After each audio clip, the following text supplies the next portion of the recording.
Hello there, this is Jeff, and this is my hockey talk. Remember, these are my opinions and whatnot. I'm not an NHL GM and all that stuff, but I'm going to get right into it. I'm doing a whole series now here of something like simple hockey talk. Now, since teams are being eliminated from the Stanley Cup playoffs, I'm going to go in order from, reverse order from last to the last team that got eliminated from the playoffs. And no surprise, first team eliminated was the Ottawa Senators, who have had a hell of a horrible season.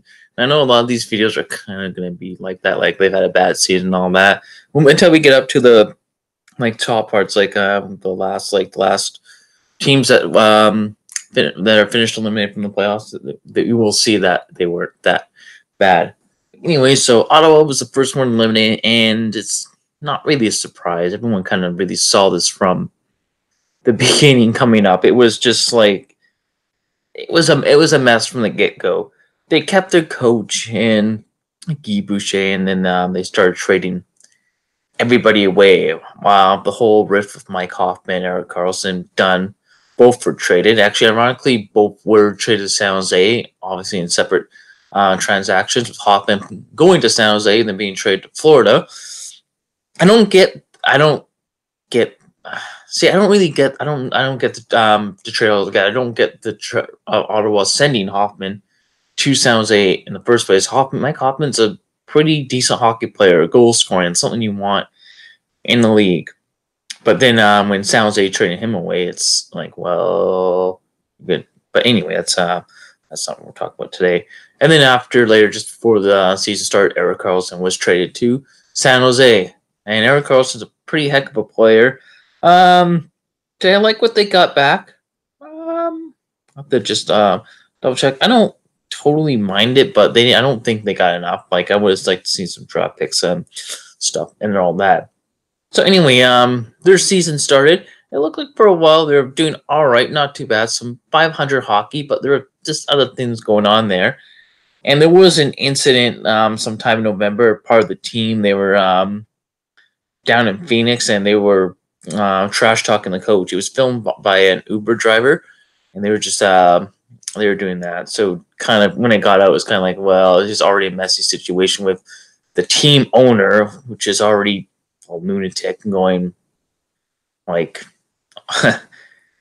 I can't even, honestly, I can't even keep track. Like right now, the only thing I can think of is it's right now they have the trying to get the union up. It's like he's fighting with fans, fighting with players, everything. It's just too much of too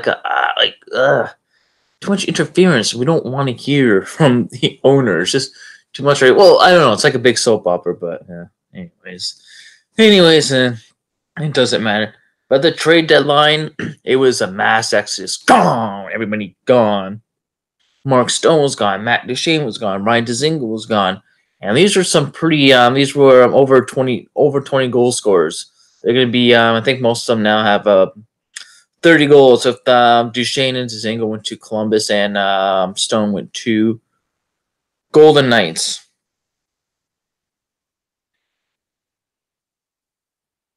I'm just gonna quickly. I just want to quickly check there. I don't really know everyone they got. Like the trade to Columbus for Duchene. The only notable thing I kind of see here is the conditional first round pick and a conditional pick in 2020. Because right now, Ottawa doesn't have their own first round pick because they didn't select it from last year. They chose to keep the pick from the last draft. So they're foregoing it for this draft, which that pick belongs to Colorado right now. Colorado's probably like, hey, because Colorado in a way is still building. Anyways, after that, next trade when they trade to Dzingel, they got a couple second round picks and Anthony Duclair. Actually, I don't mind Duclair. I think he could be a really good player given the chance.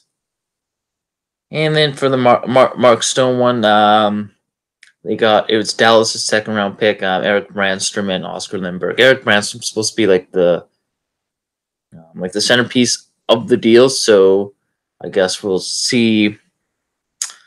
We'll see what happens there because they had just signed Mark Stone 2 through arbitration just before the year started. And that's about it.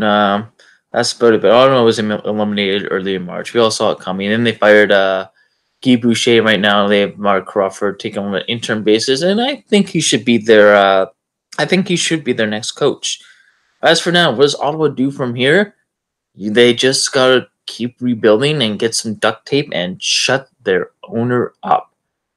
As for right now, it's a pretty messy situation, but we'll have to see where it goes from there. Like, there's not really much to say. All they have to really do is just rebuild. They gotta stock up the prospects and go from there. I think they still have to clean out a few pieces. Like, I can't see Craig Anderson staying, so they'll need more goaltending there.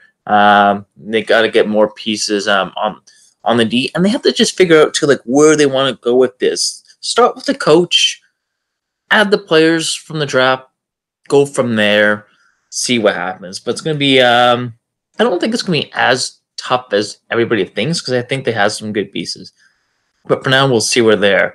The Ottawa Senators are. I'm pretty much they'll come in dead last. LA is knocking on the door there for last two. We'll see what happens. All right. So thank you, everyone. Ottawa Senators fans. Sorry about that. Hopefully, better luck next year for your team. Even if they don't make it next year, you want to see them progress to the next year.